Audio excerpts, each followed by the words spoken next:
当全球目光死死盯住美国硅谷的 Waymo 凭借千万英里路测疯狂迭代，以及中国武汉街头不断扩容的萝卜快跑时，所有人都在激烈争论，无人驾驶到底还要多久才能彻底取代人类司机？在这场由中美两国主导的科技竞赛中，大家似乎形成了一个牢不可破的固定认知：自动驾驶完全是超级大国的专属游戏。它不仅需要无底洞般的巨额资金持续输血，更需要海量数据与庞大算力作为支撑。然而，把视线从硅谷和深圳转向东南亚，你会发现一个极其反直觉的现象：面积只有纽约1/5，连一条真正意义上的国内长途高速都没有的弹丸之地新加坡，却早早把自动驾驶列入国家最高级别战略规划。根据毕马威连续多年发布的报告显示，新加坡自动驾驶准备度常年稳居全球前3。更令人震惊的是，在政策和立法这个决定生死存亡的关键维度上，新加坡直接击败中美，强势霸榜全球第一。中美凭借庞大市场和顶尖巨头垄断了底层算力。那么，新加坡这个毫无汽车工业基础、土地资源极度匮乏的小国，究竟是如何在神仙打架的红海竞争中撕开一道口子，找到生存空间的呢？今天我们就来深度硬核拆解，剥开表象看本质，看看新加坡在自动驾驶领域的这盘大棋到底是怎么下的，又能给全球超级城市带来怎样颠覆性的启发。要真正看懂新加坡在自动驾驶领域近乎疯狂的战略压注，必须抛开单纯的技术极客视角，去深刻理解这个国家最底层的生存逻辑与现实焦虑。新加坡倾尽全力扶持无人驾驶，根本不是为了在国际舞台秀科技肌肉，而是基于极其冷酷的国家生存考量。首先是让人绝望的土地资源物理限制。新加坡总面积仅730多平方公里，大概是中国一个中等县城规模，但在这狭小土地上，高达12%的土地用于修建密集道路网，而解决数百万人口居住的主屋用地占比才14%。这意味着新加坡道路面积已逼近绝对物理极限，根本不可能再通过无限拓宽马路或修高架来缓解交通压力。其次，是一个比土地短缺更致命的定时炸弹：人口急速老化。官方严峻预测，到2030年，65岁以上人口比例将突破25%，全面步入超老龄化社会。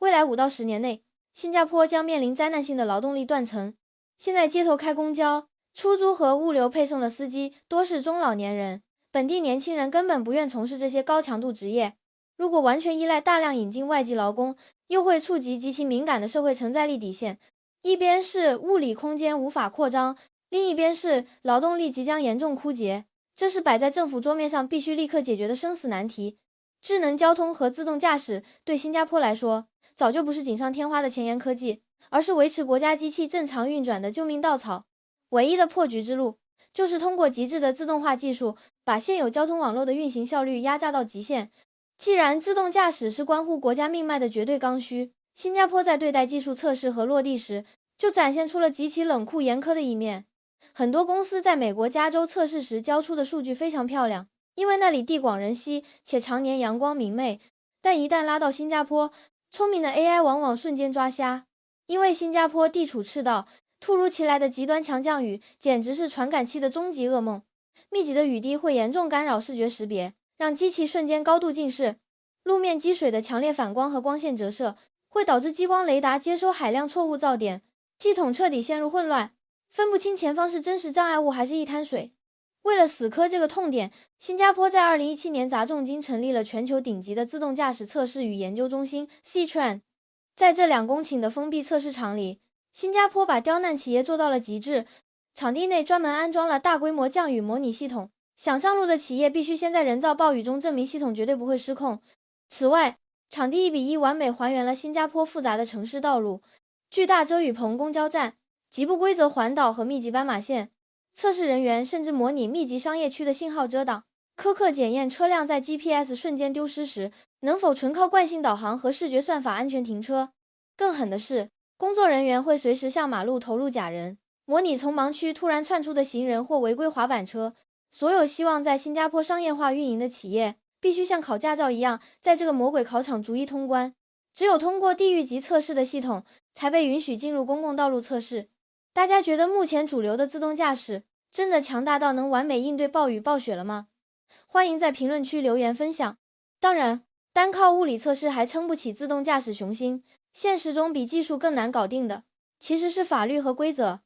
如果说魔鬼测试场只是第一道物理门槛，那么规则制定的前瞻性才是新加坡真正领跑全球的杀手锏。很多发达国家技术先进，但商业化推进缓慢，核心痛点在于法律滞后。大家都在争论无人车致死事故到底算车主、软件公司还是制造商的责任。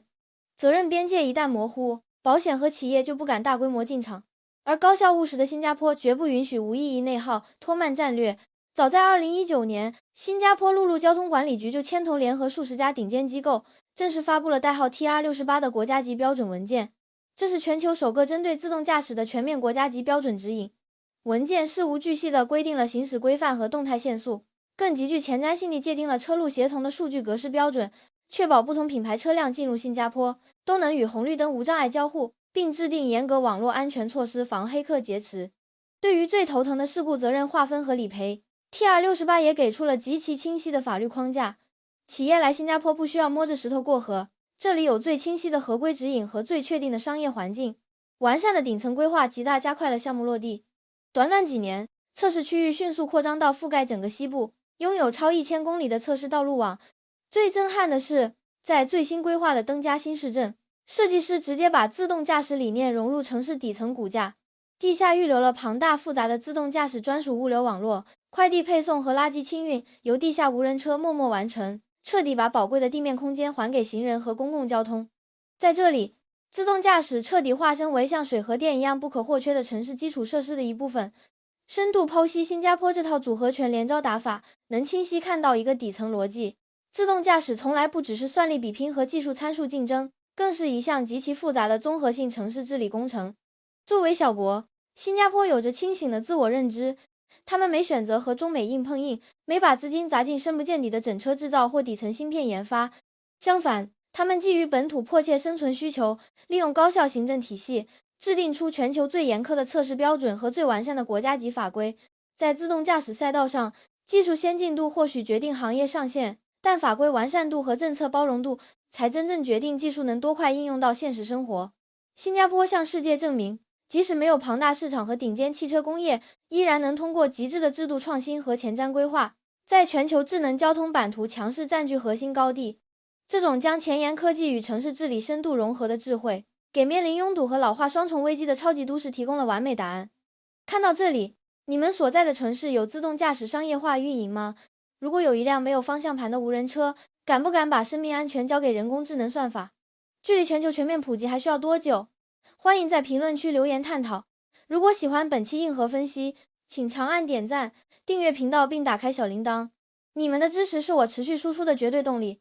下期视频，我们将继续深度探讨国际博弈与前沿科技背后的底层逻辑。感谢观看，下期再见。